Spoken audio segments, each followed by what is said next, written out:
आरोही. तर आज आपण माय इंग्लिश बुक 2 पेज नंबर 15 पाहणार आहोत. तर चला व्हिडिओला सुरुवात करूया. 1.11 रीडिंग टाइम. टाइम म्हणजे काय बरं? वेळ. मग रीडिंग टाइम म्हणजे काय? वाचनाची वेळ. Look, listen and repeat. पहा, ऐका आणि पुन्हा म्हणा. आधी आपण याचे चित्र पाहूयात. सन, SUN, सन म्हणजे सूर्य. मून, मून म्हणजे चंद्र.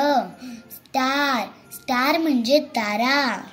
क्लाउड, क्लाउड म्हणजे ढग. पिकॉक, पिकॉक म्हणजे मोर. ट्री, ट्री म्हणजे झाड. स्पॅरो, स्पॅरो म्हणजे चिमणी. क्रो, क्रो म्हणजे कावळा. पॅरट, पॅरट म्हणजे पोपट. काऊ, काऊ म्हणजे गाय. डिअर, डिअर म्हणजे हरिण. मंकी, मंकी म्हणजे माकड. ट्री, ट्री म्हणजे झाड. स्क्विरल, स्क्विरल म्हणजे खार.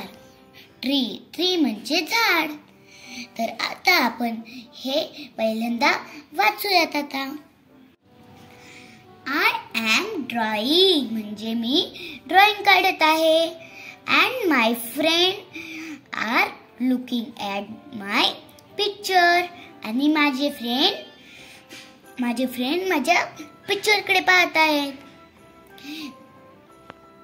पिक्चर, पिक्चर म्हणजे चित्र.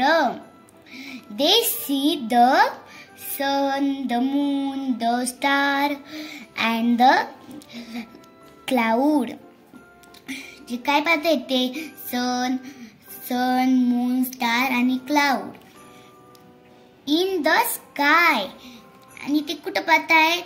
स्काय म्हणजे आकाशात.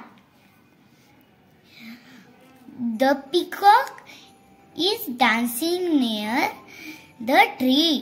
आणि हा पिकॉक ट्रीवरती म्हणजे ट्रीच्या जवळ डान्स करत आहे. The sparrow is sitting in between the crow and the parrot. म्हणजे चिमणी बसलेली आहे, पण कुठं? ह्या कावळ्याच्या आणि ह्या पॅरटच्या मध्ये. बिटवीन, बिटवीन म्हणजे मधी. द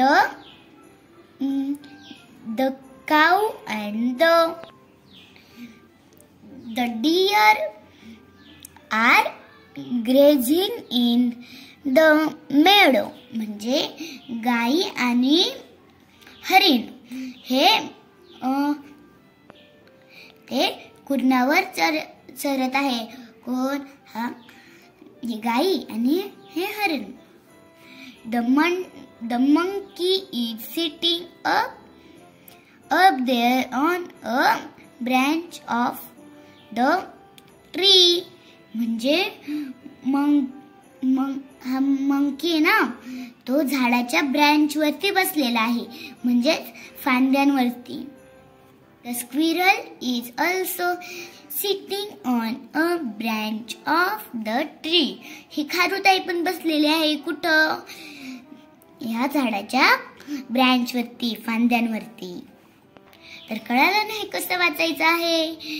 तर चला भेटूया अशाच छान व्हिडिओ सोबत. तोपर्यंत बाय बाय.